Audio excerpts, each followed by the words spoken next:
చాలా సార్లు మనం ప్రేమించిన వారిని కొన్నిసార్లు మనం గాయపరుస్తూ ఉంటాం మన మాటలతో. దేవునికి చాలా సార్లు ఆయాసం కలగజేస్తాం, అన్ని దులుపుకొని వెళ్ళిపోతా ఉంటాం.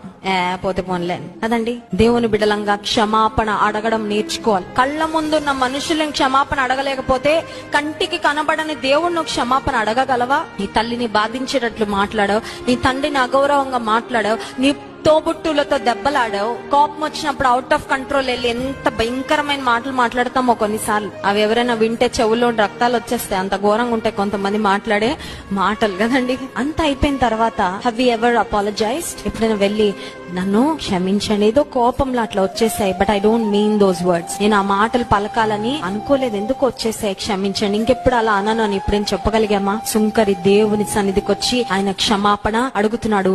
దేవా, పాపినైనా నన్ను క్షమించు. దేవునికి ఎవరు దగ్గర అవుతారంటే ఎవరు ఒప్పుకుంటారో వారే ఆయనకి దగ్గర అవుతారు. హల్లెలూయా.